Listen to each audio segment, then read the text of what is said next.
Welcome to the Modern Homesteading Podcast. We have allowed ourselves to become so disconnected and ignorant about something that is as intimate as the food that we eat. Be prepared to grow your own for victory. God said, I need somebody strong enough to clear trees and heave bales, yet gentle enough to yean lambs and wean pigs and tend the pink-combed pullets who will stop his mower for an hour to splint the broken leg of a meadowlark. So God made a farmer. Hello and welcome to the Modern Homesteading Podcast. I'm your host, Harold Thornborough, and glad you're back with me again this week. And hey, if you're new to the show, we have a kind of a mixed format of interviews, and sometimes we have topical shows. And today, I'm going to be doing a Q&A episode where I've had some folks in the homestead front porch ask some questions, and I'm going to do my best to answer them or just give my thoughts and opinions on them. And I always enjoy episodes like that because, you know, it's the episodes that you want because you're the ones asking the questions. So I always like to do those, and I have a lot of fun answering them. And even if it's something I don't know a ton about, I might give you my opinion about it, or I might pass it on to somebody else and have them come on the episode and answer it at a later time if it's something I just don't know anything about. So those are always fun episodes. And today we're going to talk about a few different things. I'm going to cover some information on seed starting. Someone asked about that, and someone asked about when to add compost to their garden.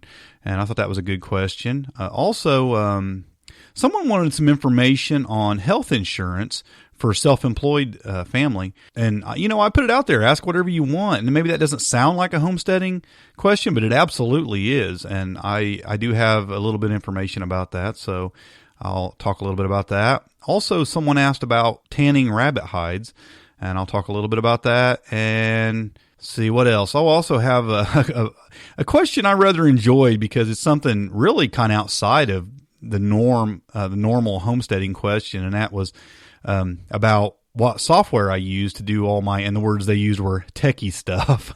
So, you know, like videos and podcasting and things like that. So I'll answer that question. And then I just have a question about, someone wants a picture of what it looks like to be further along in the homesteading journey. So I'll talk a little bit about that. So looking forward to answering all these questions. But before I get into that, I just wanted to tell you, it's been a real busy weekend around here.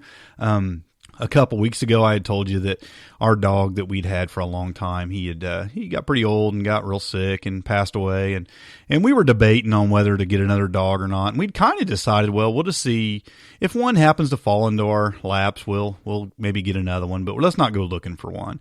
And, you know, one just kind of fell into our laps. Some folks needed a home for a dog, and it was a pretty desperate situation.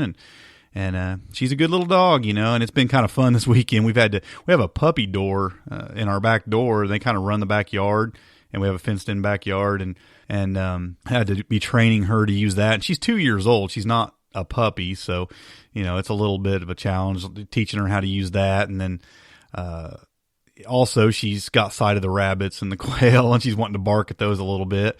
And one thing that kind of scared me is I have a little decorative backyard pond, a fairly decent sized little pond, you know, for a backyard, and it's frozen over, but we've had some pretty warm weather lately, and it just froze over here recently, and it's only got about a half of inch of ice on it, and she keeps running across that pond, and it's kind of scared me, so I actually had to she just kept doing it, and I couldn't get her to quit, so I had to lay something over that to get her to quit doing that, because I was afraid she was going to tumble in when I wasn't looking.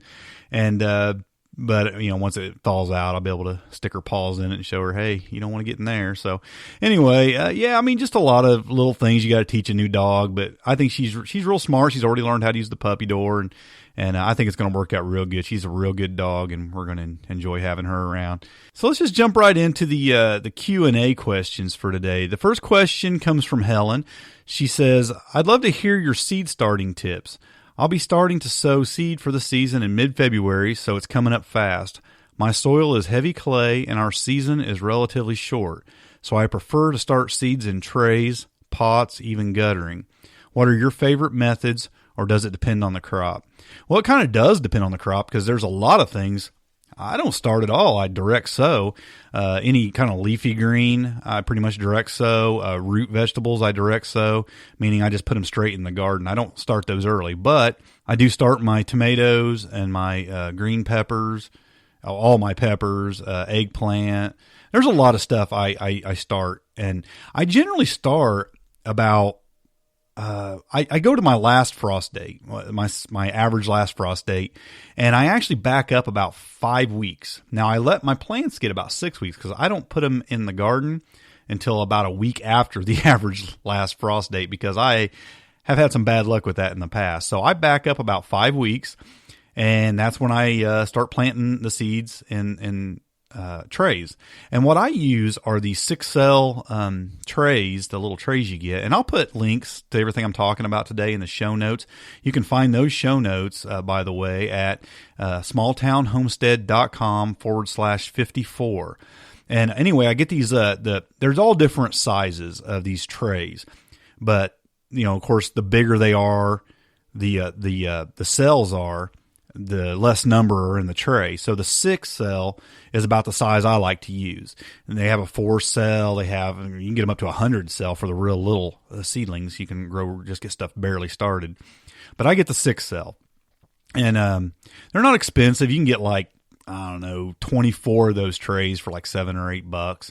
Like I said, I'll have a link in the show notes so you can look at that if you want. And I like to start them in those. And I go back about 5 weeks. So I'll let them get about 6 weeks in those. And then they're pretty good size. They'll get a little bit root bound, which is good because when you pull them out, all the soil's together. Now if I go any longer than that, if they look like they're getting bigger, I might transplant them into some 2-inch pots, peat moss pots. And that works real well too, but I'll use those. I will use organic seed starter potting mix and not a standard potting mix, because that seed starter has just a little more nutrients for the seed start. It's better for the moisture situation and things like that. And I don't use soil straight out of my garden. There was a time when I did that. I would just go out my garden beds and just, scoop up a gallon or so of soil and bring that out and use that to pack these. But if you've got any kind of aphids in your dirt, they'll kind of come back to life and they'll be all over those. So I don't do that anymore because you will bring the aphids back in with you, and they'll start chewing up those plants as soon as they start growing. Now you need 3 things to get your seeds going, and that's you need a certain temperature, and you need, of course, light, and you need moisture. So in the past, it's been kind of funny because, originally I started out, my kitchen table's facing some south facing windows right there. So it would get good sunlight all day. It didn't make my wife very happy to have the seedlings sitting all over the kitchen table, but that's how I used to do it. Well, then I bought myself one of those little portable, it's kind of a 4-shelf unit, and it has a little greenhouse over it. It's just wrapped in a plastic. A clear plastic, and it worked out really well too. I think I paid about $40-something for that, and it could roll around. And I would use that to set my trays on, and that worked out really good also. Now this year, for the first time this spring, I'm going to have my greenhouse, so everything will be getting started out there. So I'm excited about that. But that's just basically the method. You're going to need good light. If you don't have good light, you're going to have to use good artificial light. And I did a podcast on that a while back, and you can look that. I'll have the link to that in the show notes. It was on indoor garden lighting and what lights to use. And I go all over what you're going to look for in a bulb for that. I go over the different lumens, the different Kelvin ratings you need on that, and the kind of lights you'd probably want. Now, at the time I'd kind of narrowed down on the fluorescence. There are other good options. I mean, there's some good LED grow lights out there now, and they're getting more affordable every day. So you have to look into that. That podcast there, though, talks all about the fluorescence. They were my choice at the time. They were the most affordable, and they did the trick just fine. So, and I had a nice little setup in my basement for that, where I would actually grow. I wasn't using it just for seed starting. I would use it for actually growing some leafy greens in the wintertime, just so I could have some lettuce and some kale and things like that in the winter. So that's what I had it set up for. Again, I'm doing all that in the greenhouse now, so I don't really need that. But that's kind of what I go through. Now, as far as getting them started, what people don't put enough thought into is the hardening off. there is a hardening off process before you just go putting those into the ground. And this is where a lot of people lose their plants, is because they don't harden them off properly. Now, what I like to do is I like to take it over about a week. And the first day I'll set it in the shade for take my plants outside and kind of set them in the shade on a nice warm day. Set them in the shade for a couple hours, then I bring them back in. And then the next day, I'll maybe go out for about 3 or 4 hours in the shade. And then I'll start introducing some sunlight to them. I'll get them in some light, partial sunlight, maybe half of that time for about 3 hours, 4 hours maybe. And I just increase it an hour each day until the end of the week, and then they're ready to go in. And I just get that sunlight on them gradually and slowly. And even when you're in your house, you might want to take your hand and just kind of brush over them and kind of move them a little bit, keep the plants moving, or put a small fan on them, just kind of moving some air across them off and on, and that helps strengthen the plants and get them ready for being outside. Because if you just plunge them into that outdoor environment with harsh sunlight and wind, they're going to die. I mean, I've lost a few in the past from that, and I definitely take my care and time in hardening off those plants a lot better now. So that's something you have to do when you're going to plant your seedlings indoors before you transplant them outside. You can't just go direct from one to the other. It'll shock them and more than likely kill most of them. That's about all I really have on that. It's a lot of fun. I'll put a link in the show notes of a place where you can find your average last frost date. It's the Farmer's Almanac website. Might just be for the United States. I can't remember if it has any other places on there, but you probably know where to look for your average frost date wherever you are. But that link will be in the show notes. On to the next question. I have some finished, Danny asks, I have some finished compost ready to be added to the garden. I've read a lot of articles on making compost. I've read a lot of articles on finishing compost. I've never had anyone write an article on when to add compost. So when and how do you add compost to a raised bed garden? I like this question, and you know what? You're right. You don't see a lot about that written, and I haven't talked about it before, I don't think. Maybe I've mentioned it in passing a couple times here and there, because I do some different things.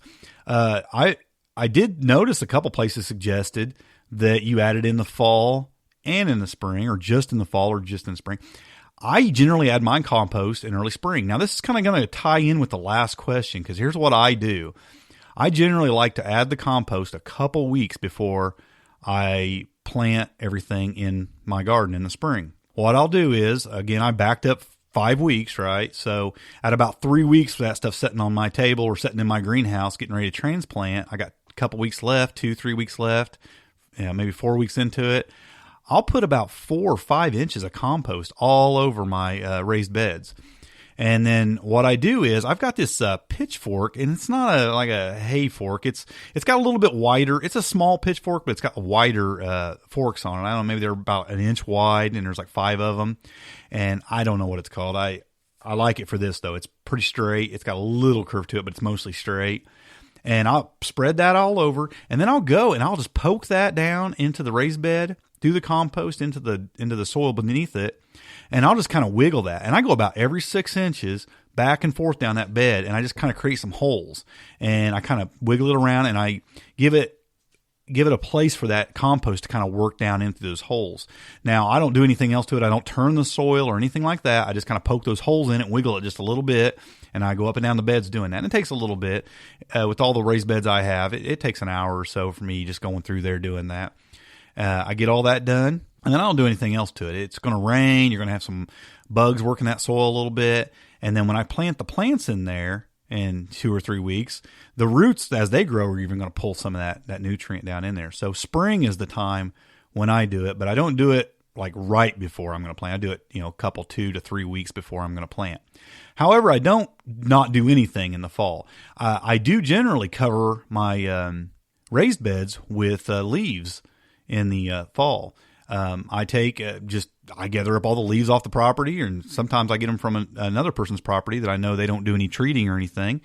Rake all those up in some bags, and I'll lay leaves about a foot thick on my garden beds, and it's amazing. By the time spring comes around, it's almost all gone. It's almost all turned into soil. It really has. You might have just a little bit on there. If there's a little bit left on there, I just put the compost right on top of that, and I don't worry about it. It works really well, and that gives me some really good nutrient-dense soil for my garden. Now, if I've got stuff in container gardens, and I'll go ahead and mention this, I do routinely add a handful of compost in my containers if I'm doing some container gardening, because they just don't get the nutrient and the insect and works and things like that. There's not as many worms and things like that in the soil to really do any good for it. So I try to add. I'll either add worm castings or just a little bit of compost, just finished compost or something like that to my potted plants. Maybe every couple weeks I'll throw a handful in there or something, just kind of work it around the plant. But yeah, I know there's probably people that would say, oh, we do it this way. This is a better way. They might be right. This works really well for me. There might be a better way to do it, but you ask how I do it. That's how I do it. Okay, next question. Lori asks, I'm curious about what your thoughts are on health insurance for a family with kids that is self-employed. She goes on to say, I've listened to many of your podcasts recently that deal with income generating ideas for self-employment, but that side of it was untouched. I've done some research on the matter, but I'm always interested in hearing more firsthand experience with this side of self-employment. I'll just say this, I'm not a full-time homesteader, so insurance as a homesteader or farmer is not something that I've had to face. That being said, though, I was self-employed for several years with a trucking company. I had my own trucking company, and I did have to carry my own insurance. And I know things have changed a lot, but a lot of things are still the same too. And this has been 12 years ago since I had my own business, but we did have insurance. I didn't always have insurance. The first 4 or 5 years of doing that, we actually took a big chance. We had 3 kids at home, and we didn't have any insurance. So we took some chances on that, but then finally gave in and spent a lot of money on insurance. I'm going to talk about some options. One is if you're making enough money, buy insurance. I mean, I think we were paying over $700 a month for family insurance, and it was a decent insurance. And that was, like I said, 12 years ago. I'm sure it's higher now. That's an option. But being a farm or a homestead, if it is your full-time thing and you have no other options for insurance,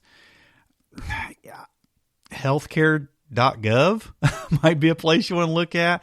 And I mention that because with the way things are currently, and I'm sure that's going to be changing with the new presidential administration, and I'm not in support of government healthcare or government-assisted healthcare, but while it's an option, it can be a lot cheaper because as a homesteader, the thing is, you're going to be making some money, but you're going to be spending a lot of money too. And in the end, you're not going to be showing a lot of profit in the end. So generally you can get a pretty inexpensive insurance, at the taxpayer's expense, I'd say, but you're going to be paying taxes. These are taxes you've paid. And I say, if you can get some of it back by taking a government advantage on that, if that's what you can do, I would do it. Now, that being said, if that's something you don't want to do or it isn't going to work for you, I'll tell you a couple other options. Something that we did, we looked into, and I actually have some friends who are doing it. I was actually a pastor for a couple years at a small Baptist church. Now, I was also working full time, so I didn't have to have the insurance. The church provide me insurance, but there are what's called these medical share companies, and one that I know a lot of people that are a part of is called MediShare, and it's a Christian organization, and I think that's one of their stipulations. I don't know if I guess you don't have to be a Christian to use it. I'm not sure what their rules are on that, but it's basically a medical share thing. And I won't go into all the details for it. I will put a link to it in the show notes. But there's also another one called Liberty Health Share, and they're both similar. They both have a lot of benefits, and basically you pay in, and when you have a medical problem, everybody's footing the bill for you. Everybody's paying each other because you're paying into this pool, sort of, and then out of that pool is basically paying everybody's medical expenses. It works. I know a lot of people that are happy with it, but you also have to consider what insurance is for. Insurance is really for those things you can't really afford. I mean, if you're going to use it for every $30 expense, that's really not what insurance is for. Insurance is for those big things that you just get in a mess and you can't afford it. So that's what insurance is. It's, I can't cover this, so I'm taking on insurance that will help me cover it. And we've come to look at insurance a little bit different, I think. And keep that in mind when you're looking at, if you're going to pay straight out from a company, an insurance company, if you increase your deductibles and increase your copays, things like that, it'll be cheaper. So while you may come out of pocket with a lot of stuff at doctor's visits and things like that, your monthly payment's going to be cheaper. And like I said, that's really what insurance is for. So you just have to think about all those things. But I would look at Liberty Health Share. I would look at MediShare. Go to healthcare.gov. And I have links for all these things in the show notes. And you can just click on those and check them out. And there's a lot of good information there. I tell you what, the healthcare.gov, there's a lot of good information there. And there's a section of it that's just for self-employed coverage. And I've got that link in the show notes. So, it'd be easier just to go there and go straight to it from there. You've done a little bit of homework, so probably as much as I do about it, the way it's working nowadays. But, from my perspective from a few years ago, I'm glad I had it, when I did. We ended up, needing it. So, I definitely say have it. I think it's a good policy to have that. I think it's an act of preparedness to have it, at least to cover, large expenses if something bad happens. Because, the reality is bad things happen. And, I was a guy who thought nothing bad was going to happen to me because I was always pretty fit and pretty healthy. And you know what? When you get cancer, you kind of have a different outlook on those things. So, yeah, it's right now, it's not even an option to go without insurance as far as you will be fined by the U.S. government for it. But, I think that's probably going to change, but I don't think it's a good idea to not have it anyway, at least a large deductible insurance. So that's my thoughts on that. Go to the show notes and check out some of the information. Next question. Jesse asks, have you ever done any hide tanning with your rabbit's pelts? If so, can you give us some tips? Well, Jesse, I have. I have tanned 7 hides in my life. 1 deer hide, 1 raccoon hide, and 5 rabbit pelts. And I probably wouldn't do rabbit pelts again. I probably would do deer hide again. But I'll just tell you why. I don't think it's cost effective. But that being said, if you've got a use for them and you want to tan them, I think it's great to know how to do it. And if you got a use for them, that's great. And I'll tell you, I'm not an expert in it. You would probably be able to get this information through a Google search that I'm going to give you. But to make it easy, if you haven't searched for it, I did put links. I'm going to talk about 4 methods briefly. 4 methods of tanning hides, rabbit pelts, that is. Not all these methods will work on all hides, but for tanning rabbit pelts, there's 4 methods I'm going to mention, and I've only done one of them. The one I have done is done with aluminum sulfate. It's alum tanning. It's an alum tanning method, aluminum sulfate. And it's relatively easy. It works pretty good. It's a mild chemical. I mean, it's actually a garden amendment, a soil amendment that you can put in your garden. So it's not a real dangerous chemical or anything. That being said, it's a chemical. So when you're using it and you're mixing it in with your water and your salt and that, don't keep it away from children. Keep it away from pets. It can cause harm. So just be careful with it. I'll have a link in the show notes to the article that I believe it's the article I used a couple years ago when I done it. At least the method's the same, because I had looked it up through a Google search, found this article, and done it this way because I just thought it looked like it was the easiest and best method to use. So I used the alum tanning method, and I'll put a link to that, like I said, in the show notes. Also, I'll have a link to where you can buy some aluminum sulfate in a 10-pound bag. It's really not expensive, and it works good. You're going to need some salt, not iodinized salt, but you're going to need like a canning salt, water, the hides, and the aluminum sulfate. That's all it takes. And it's like I said, it's kind of a long drawn out system. You have to soak them, you have to pull them out, you have to take the fat off of them. you have to dry them, you have to re-soak them for several days. Then you squeeze them out, and then you hang them and you dry them. Then you got to work them, and it's a long process for what you get for it being a rabbit pelt. And like I said, I did 5 of them at one time. A 5-gallon bucket is really all you need for all that, but it's relatively easy. It's just kind of long and drawn out, and a little bit of work for the end product. But like I said, if you've got a purpose for them, by all means do it. I think it's great to know how to do it. Let's put it that way. 3 other methods I want to talk about. Another one is a battery acid tanning method.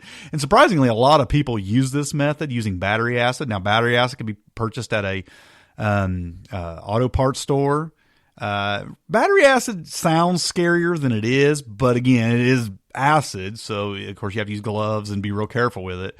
Get it in your eyes, wear some safety goggles and gloves and things like that.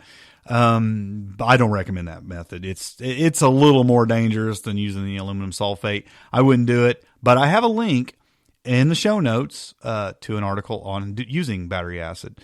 Another method is called egg yolk tanning method. And yes, you use egg yolks to tan hides. Now, I have heard that there's kind of a high failure rate on this. Like sometimes the hides don't tan using the egg yolk method. So, I've got an article linked in the show notes for that. It basically is the same process. You're just using eggs instead of the aluminum sulfate. You're going to work that into you're going to leave that setting on the, you won't be soaking it in the water necessarily. You just be leaving it. You just kind of smear it all over the inside of the hide and let that set. Now, the other way is done kind of the same way, the brain tanning method. And this is kind of the old school way of doing it. This is the old timers way of doing it. They would use the brains of the animal, or a lot of people would just use calf or cow brains to tan the hides. Now, I had thought about doing it that way when I tanned mine, but I don't know. Messing with brains I'm not a real squeamish guy, but it's a little gross. You're basically going to turn those brains into a soupy substance and smear that around on the hides. It's a little gross, but you know what? I mean, a lot of stuff we do is gross. I mean, you just butchering an animal can be pretty gross, but I could handle it, but it's going to have a little bit of smell to it. It's going to, but it's the old school way. I mean, if you look in some of the old books and things, this is how they did it. And, so if you want to learn that way, I think it's a good thing to learn to know how to brain tan. So I have a link to that also in the show notes. So there, I'm not going to go into a lot of detail because I'm not real experienced, and you're going to get just as probably better information reading those articles than you will me talking about. Now, you asked, do you have any tips? Now, here's the tip that none of those articles I don't think mention, and that you say you want to use your rabbits that you're raising for meat and save their hides.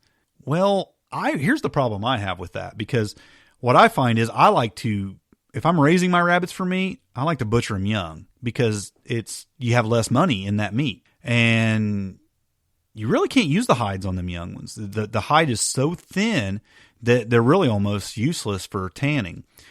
That being said, you're going to have your older rabbits, your breeders and your older bucks that you're using for breeding. Now, if you say you've had those for 2 or 3 years, those are going to be great for tanning, which is what I did. I had some older ones that I used for tanning. But you think, well, that's a lot of wasted hides when you're butchering them young. Well, if I'm butchering my rabbits at 10 or 12 weeks, them hides are not good. Really, I don't think. In my opinion, they're not that great for tanning. You really want an older rabbit for that. So that's just a tip I have, because when you're trying to scrape, they're going to tear real easy when you're trying to get that fat off of them. And you're just going to be really thin compared to an older rabbit. So my suggestion is just as you replace your breeders and they're older, couple-year-old rabbits or something, use those to tan. And just, I compost the pelts off of the younger rabbits. So that's what I do with those. There's my tip. Use your older rabbits for tanning. You're going to have a higher success rate. You're going to be a lot happier with the hide. Okay, next question. Amy asks, I want to start sharing our homesteading experiences like you do. Would you mind sharing what software you use for the techie stuff, like blogging, YouTube videos, podcasting, and picture editing? I have no problem sharing that, Amy. I am a cheapskate, so you're probably going to like what I've got to say. First of all, the only thing I'm going to mention that I actually pay for is my hosting for my website. I do pay for hosting for the website. There are free options for that, but I don't like to go with the free options. You get a longer domain name for one thing. There's ways around that, but you're just limited on what you can do with the free website hosting. So I do go through Bluehost. There might be better ones out there. I've got a link in the show notes to Bluehost because that's what I'm using right now.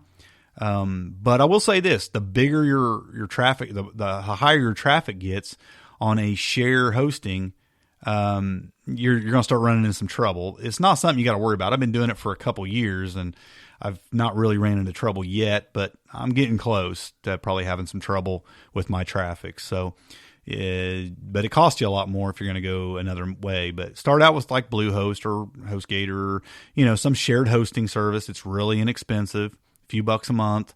And you're going to want to install the WordPress platform and you're going to want to run WordPress. Now, I'm not going to go into all the details on that, but there's a lot of YouTube videos out there that will teach you WordPress, teach you how to set up WordPress. It's so easy once you figure it out to just run a blog. Okay. For my images, every image I make, if I'm putting it at the top of my blog post, if I'm making images for Pinterest, if I'm making images for my Facebook page or my Twitter account or banner headers for YouTube or anything like that, I use a free online program called Canva, canva.com. All these links, again, are in the show notes, so you can check them out.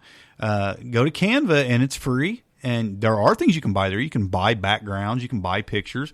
But if you take a lot of your own pictures around your homestead and you can upload them into the pre-made templates at Canva, it's real easy. It makes some nice-looking pictures, and it's free, which is what I love.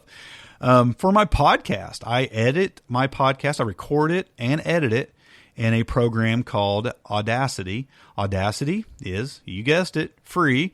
And I think it does a good job. A lot of people don't like it. I like it. It does a really good editing process. I think it comes out in the end. I think the final cut is pretty good. I mean, I think the sound quality is good. It's only going to be as good as the hardware. If you've got not a good mic, you're not going to have a good sound in Audacity. That really doesn't have anything to do with it. But Audacity does a good job for editing audio. As far as my videos, I wanted to say about this. I didn't even have this in my notes. When I'm doing Skype interviews, though, I use a lot of people will use something like Pamela or whatever that. But I call everybody on their phone mostly. Sometimes I do Skype to Skype when I'm doing an interview. Well, there's a thing called MP3 record. Let me just look it up on my computer. I can't remember what it's called now. All of a sudden. It's called MP3 Skype Recorder. It's a free program. And so many people pay for programs. I've never had that MP3 Skype Recorder program fail me. It's always recorded my Skype calls, and it records them as an MP3, and then I just drag that MP3 into Audacity, and I add my other stuff to it, and that's how I do it. Again, a free program. So I'm really big on the free stuff when I can use it. I have a few paid things, but these are the things I use the most, and they're all free. For YouTube, now when I'm doing my live videos, and even recently, doing some of my recorded stuff, I load it up into it and play it and rework it in a piece of software called OBS Studio. And that stands for, let me just kick that up. What does it stand for? Open Broadcaster Software. And it's an open source software. And I really just started using that recently, and I really like it, and it's free. So a little bit of a learning curve on it, but here's the thing. Go to YouTube, type it in, how to use OBS Studio, and guess what? There's a lot of videos on how to use it and how to set it up and what you can do with it. And I haven't even really started to scratch the surface on the things you can do with that program. It does some really, really good stuff. So I have links for all this stuff in the show notes. Check it out. And I hope that that little bit of software right there will make a big difference for you and help you, get started sharing your homesteading experiences. And I think a lot of homesteaders should do that. I mean, for one, it gives you a log of what you've done and just things you can look back on, which is really cool to do, having your own blog and having your, YouTube videos. And hey, if you're wanting to start a podcast, I think that's awesome too. There's not that many homesteading podcasts out there. And I don't look at anything like this as competition. I love homesteading so much, and I think that homesteading can make such a difference in the world that I hope that there's 50 of you out there that'll start a podcast, start YouTube channels, start a blog. A lot more of you start blogs even, because I enjoy looking and reading and listening and watching all that stuff myself. So, if anybody needs any help with things like that, I'm more than happy to help. And even more than happy to promote what you're doing, if it's decent stuff. So, it's a good question. Happy to answer it. And finally, Aaron asks, I kind of laugh at this question because, I'll read it. Aaron asks, give us a picture of what it looks like further along the homestead journey. And Aaron, here's the thing. It looks the same as it did when I started pretty much. And maybe I'm not that far along yet. I'm a few years into it, but here's the thing. I'm not doing probably a tenth of the stuff I want to do. And I'm constantly adding things. I'm constantly changing things and staying busy doing the things I've been doing and learning things. And which I like. I don't know that it'll ever look different than when I first started, because I just like that. I like to learn new things. I like to try new things. I like to add new things to my homestead. And I like to just push the envelope and just see how far I can go with things and what I can do. And I like to experiment and try new things. And there's times of relaxation when I just kick back because the garden's doing good, the animals are fed, and I just kick back and relax. But to be honest with you, I did that in the beginning too. I mean, I didn't work from sun up to sundown every day. I mean, I took breaks, and it doesn't look a lot different. And I'm not so sure it ever will. And I don't know. Maybe you'll have to ask a more experienced homesteader, somebody that's been doing this, their whole life. I know I grew up on a homestead, and my dad, the way I do things now, the way when I started, it looks the same as when I was growing up. I mean, my dad worked hard. He was, we feeding the animals every day. We was adding new things to the homestead. We was planting trees, or increasing the size of the garden, or, canning. And I mean, just everything kind of looked the same. And, it's a busy lifestyle, but it's enjoyable. And, you know what? I'm one of those guys that I'm just as happy out working in my garden or tending to the animals as I am sitting on the front porch with some iced tea in my hand. I mean, I like doing both, but I'm just as happy doing both, so it doesn't really make any difference to me. I enjoy it. So there you go. I mean, I don't say it's a good question, I mean, what do you have to look forward to on down the road? Well, a lot of the same in my case, but maybe not for you. But I guess that's going to be different for everybody. So there's your questions. Hey, I did have a question pertaining to my dog that maybe somebody else is interested in this.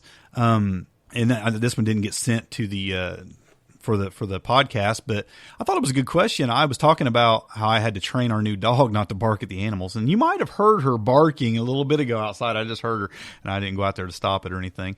But he was asking, well, a couple people asked me, well, how do you stop the dog from barking at the animals? And we have this little, I can't remember what it's called now. I don't have it with me, but it's this little device, and it's got a button on it, and it emits a high frequency sound, and they just don't like it. But you have to be, fairly close to them when you use it, and it kind of hurts their ears a little bit, and it'll shut them up, and they'll usually take off running in the house or running away or whatever.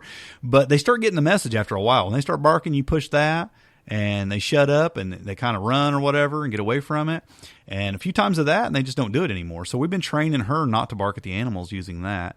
So it worked on our last dog, and I suspect it'll work on this one too, because she's already not barking as much as she was. So you guys got to stay on top of it and push that button. So I just wanted to throw that out there too. I thought it was a good question that somebody asked earlier when I was talking about my dog in the homestead front porch. If you are not a member of our Homestead Front Porch Facebook group, you really, really ought to be. We have a lot of fun in there. We have some good discussions. It's a great community of people helping one another. I encourage you to join the Homestead Front Porch Facebook group. Just search in Facebook for it. And it's a closed group, but all you have to do to join is ask, and we'll get you right in there. So look forward to seeing you and talking to you in the Homestead Front Porch.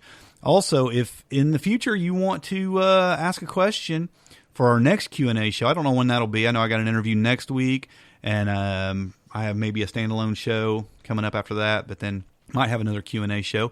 There's several ways you can do that. You can join the Homestead Front Porch and keep an eye out for when I post in there about wanting some questions, or you can just send your questions anytime to sthomestead@gmail.com. That's our email for the podcast here.